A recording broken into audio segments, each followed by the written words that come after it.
On apprend qu'en moyenne, un salarié s'absente plus de 2 semaines par an. Tous les détails de cette étude, ce sera avec Margot Manière. Le jour s'est donc levé sur les Antilles après une nuit cauchemardesque. Et ce matin, tout n'est que désolation. Plusieurs îles sont ravagées. On s'attend à un bilan humain particulièrement lourd.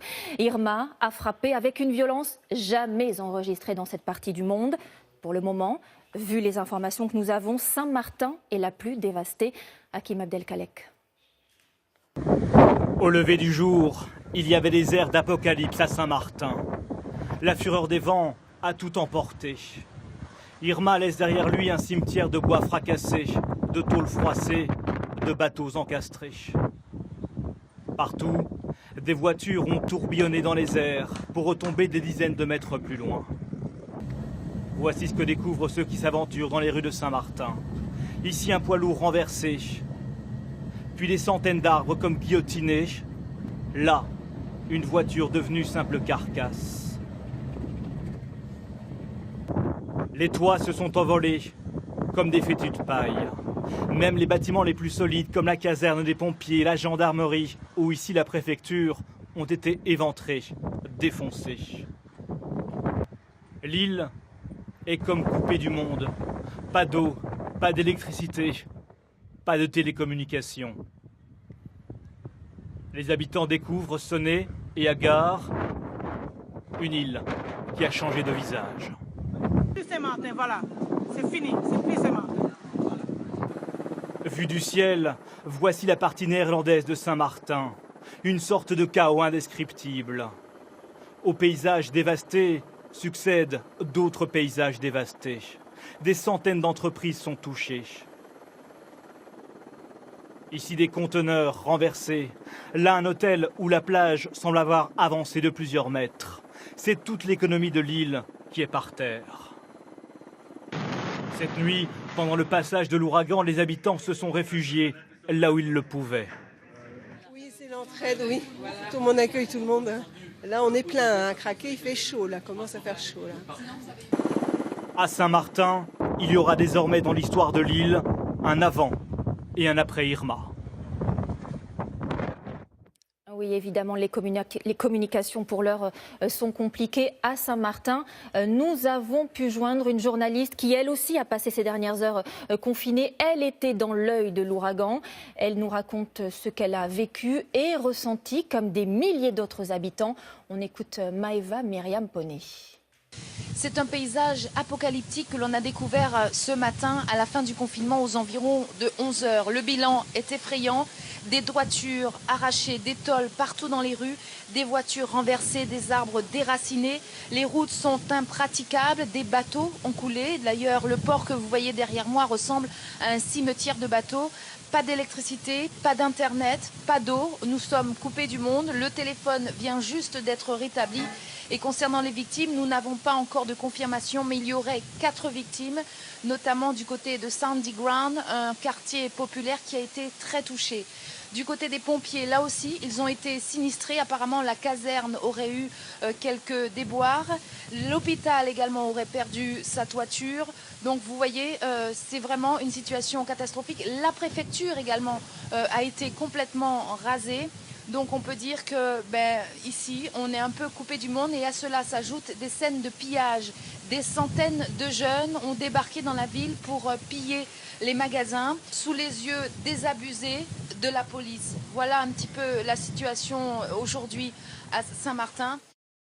Oui, voilà pour ce témoignage. On va maintenant retrouver en direct de Saint-Martin par téléphone Steve Prudent. Steve, vous avez vous aussi vécu le passage d'Irma. Vous êtes journaliste, vous avez pu sortir ce matin et commencer à constater l'ampleur des dégâts. Qu'avez-vous vu ?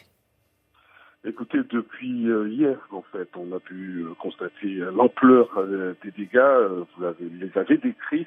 Effectivement, un paysage apocalyptique. Je reprends les termes. Il n'y en a pas d'autres pour exprimer les visions qu'on peut avoir des dégâts qui ont été causés par cet ouragan.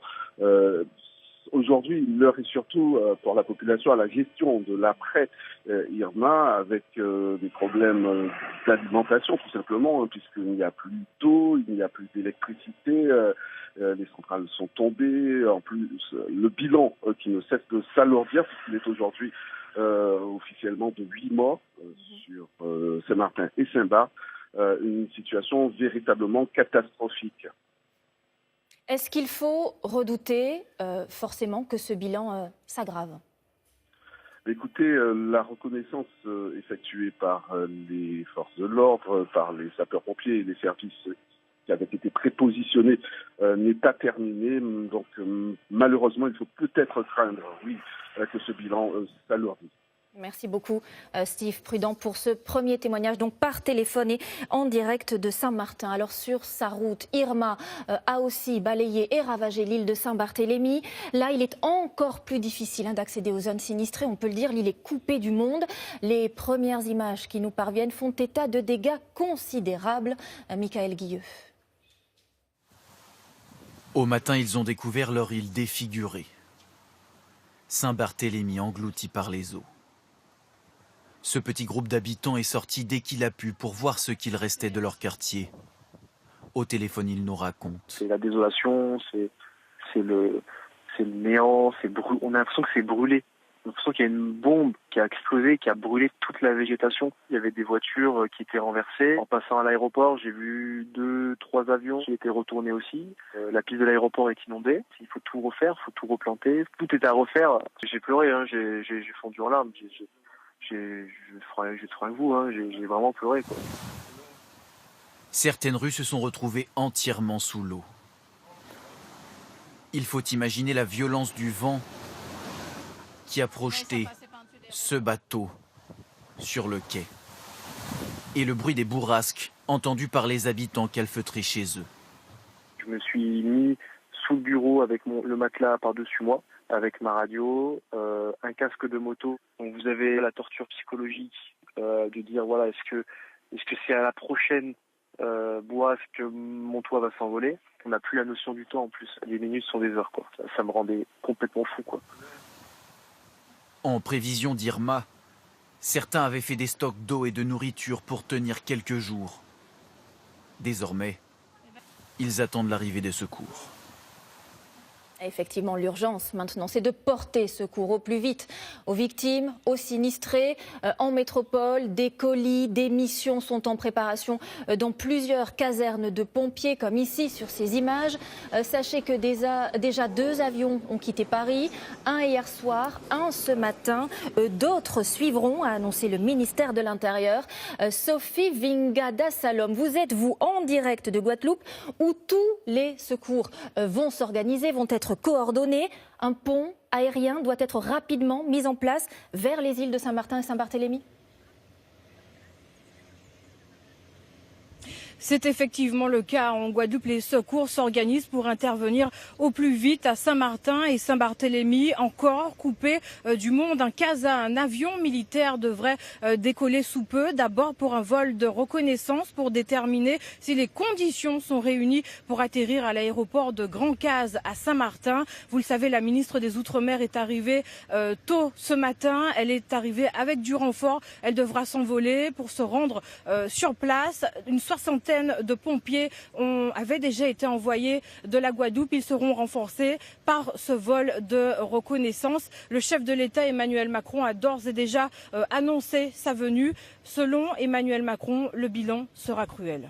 Merci beaucoup Sophie Vingada Salom en direct de l'aéroport de Pointe-à-Pitre. Alors on l'a compris, les secours vont avoir beaucoup de mal à intervenir. Les zones les plus sinistrées seront les plus difficiles à atteindre. C'est une course contre la montre véritablement qui est lancée. Sophie Rodier, Julien Ababsa. Des pompiers spécialisés et du matériel pour secourir les habitants de Saint-Martin et Saint-Barthélemy. Depuis quelques heures, il est arrivé à Pointe-à-Pitre en Guadeloupe dans le même avion que la ministre de l'Outre-mer. Je suis arrivée aussi avec une équipe d'une 120 hommes supplémentaires, Croix-Rouge, pompiers, sécurité civile. Principale difficulté, acheminer le matériel sur les 2 îles à 1 heure de vol de la Guadeloupe. Car voici l'aéroport international de Saint-Martin après le passage de l'ouragan. Les bâtiments sont en partie détruits, les pistes inutilisables. Un autre aéroport plus au nord est moins touché. Les atterrissages y seraient possibles. Il devrait servir de base auprès des 200 secouristes arrivés de métropole et de Guyane. Leur priorité, rétablir l'électricité dans les îles. Pour l'heure, les 2 centrales de Saint-Martin et Saint-Barthélemy sont à l'arrêt, très endommagées. La priorité pour nous, c'est de remettre l'électricité, d'apporter des groupes électrogènes. Grâce à ces groupes, on pourra peut-être remettre aussi en route l'usine de désalinisation qui fournit l'eau potable aux habitants des îles. Le port aussi devrait servir à acheminer des secours, mais pour le moment, il est impraticable. L'urgence pour l'heure, c'est le ravitaillement de la population. 100 000 rations de combat et de l'eau sont prévues, de quoi tenir 4 jours. Et il y a 1 heure environ maintenant, le Premier ministre est arrivé à la cellule de crise ouverte dès hier au ministère de l'Intérieur. Édouard Philippe a annulé sa visite prévue dans un lycée. Il veut suivre au plus près le bilan de l'ouragan Irma. Il devrait s'exprimer dans l'après-midi. Irma, qui est qualifié par beaucoup d'ouragan du siècle, aussi grand que la France. Il a ravagé d'autres îles dans le secteur. Et comme vous pouvez le voir sur cette carte, eh bien, il poursuit sa route vers Haïti, vers la Floride, sans faiblir. Déjà, la moitié des habitants de Barbuda se retrouvent sans abri. Joséphine Devambé. De l'île de Barbuda, il ne reste hier soir qu'un amas de débris. 90% des bâtiments ont été détruits par le passage de l'ouragan Irma. La moitié de la population est désormais sans abri. Dans cet hôtel, les vagues envahissent le rez-de-chaussée. Dans la nuit, l'ouragan ne faiblit pas. Il se déplace vers le nord. C'est au tour des îles Vierges britanniques d'être touchées par des vents à 320 km/h. Sur ces images satellites, l'ouragan, ce matin, entre Porto Rico et Haïti. Son œil mesure 50 km de diamètre. C'est le plus important jamais enregistré dans l'Atlantique. Et il s'apprête à frapper l'île la plus pauvre de la région, Haïti. On y renforce les toitures, comme on peut. L'île se remet tout juste de l'ouragan Matthew il y a moins d'1 an. À 1000 km de là, d'autres prennent la route. Ces habitants de Floride fuient tous dans la même direction, le nord, avec ce qu'ils ont de plus précieux. À Miami, ces habitants font des stocks de nourriture, d'eau et de carburant. Nous n'avons jamais vécu ça avant, donc on ne sait pas trop à quoi s'attendre ni comment réagir. Si nous devions évacuer, où irions-nous? Toute la Floride est impactée. Ça fait vraiment peur. Nous ne prévoyons pas vraiment de quitter la ville. Visiblement, toutes les routes sont embouteillées et les avions sont déjà tous pleins. La Floride devrait être touchée dimanche. Selon les mots des météorologues, l'ouragan est désormais extrêmement dangereux. Et il n'en finit pas de gagner en intensité. Alors au milieu du chaos, la bonne nouvelle, c'est que quelques îles ont finalement été plus épargnées que prévu. C'est notamment le cas de Porto Rico, où les habitants toutefois ont vécu une nuit d'angoisse. Irma a frôlé les côtes de cette île américaine. Le reportage de nos envoyés spéciaux, Jacques Cardoz et Régis Massini. Un vent d'une rare violence. Des trompes d'eau s'abattent sur le balcon de ce particulier. Porto Rico, à son tour, la proie de l'ouragan Irma hier. Les hôtels n'offrent plus vraiment le visage d'un décor de carte postale, mais plutôt celui d'une catastrophe. Face à la mer, ses habitants ont observé avec inquiétude le passage du phénomène cyclonique. Ils ont préféré se réunir dans l'entrée de l'immeuble pendant quelques heures, un moyen pour eux d'évacuer l'angoisse. J'ai vraiment peur. Vous aviez déjà vu ça avant? Non, jamais. Jamais de ma vie. Ici, ce n'est pas la première fois qu'on voit arriver un ouragan, mais jamais de cette intensité ou de cette ampleur. Certains l'ont bien observé. D'habitude, les vagues viennent de l'autre sens. Et là, elles viennent de ce côté. Ça montre bien que l'ouragan tourbillonne. Ramon nous conduit dans son petit appartement. Là, on n'a plus d'électricité. 600 000 personnes ont été privées d'électricité cette nuit. Elle a aussi été coupée par précaution. 50 000 foyers sont également privés d'eau potable. Ça, c'est électrique, donc je ne peux pas cuisiner au gaz. Pour Ramon, ce sera donc une nuit un peu comme au camping. Et si j'ouvre mon frigo, je perds le peu de froid qui reste à l'intérieur. Dans les rues de San Juan, il n'y a pas âme qui vive. Trop risqué. Les autorités n'ont cessé de diffuser des messages d'alerte, recommandant à chacun de rester cloîtré. Ces arbres ont été comme sectionnés, arrachés en un instant. Ce couple de vacanciers américains s'était offert un séjour bon marché, comme souvent en septembre, mais ils se sont retrouvés rapidement piégés. Impossible de quitter l'hôtel. C'était vraiment des super vacances avant que tout ça arrive et que ça devienne complètement dingue. Le pire, c'est qu'ils étaient en lune de miel. Ils s'en souviendront. Au moins, je suis en vie. Je pourrais dire que j'ai survécu à Irma. Ça a été vraiment très fort. Ces employés de l'hôtel n'ont pu rentrer chez eux depuis 2 jours. C'était le prix à payer pour s'assurer un peu de tranquillité malgré le passage de l'ouragan Irma. Et ce que l'on retient donc pour le moment du passage de cet ouragan Irma dans les Antilles françaises, bien sûr, c'est son bilan très lourd et encore provisoire. Au moins 8 morts et 21 blessés, rien que sur l'île de Saint-Martin. Sa puissance aussi interpelle. On parle d'un phénomène météo hors norme, historique. Alors pourquoi cet ouragan est-il si violent? D'autres, aussi intenses, sont-ils à craindre? Réponse avec Jeanne Benzina. Irma a frappé les côtes de toute sa puissance, de catégorie 5. Mais pourquoi l'ouragan est-il aussi violent? Tout commence en pleine mer, quand la température de l'eau atteint 27 degrés, sur une profondeur d'au moins 50 mètres. De l'air chaud et humide s'élève alors dans l'atmosphère. Des nuages se forment, les vents tourbillonnent, la dépression s'agrandit, pouvant comme ici atteindre 1000 km de diamètre. Dans le cas d'Irma, plusieurs paramètres exceptionnels ont favorisé sa violence.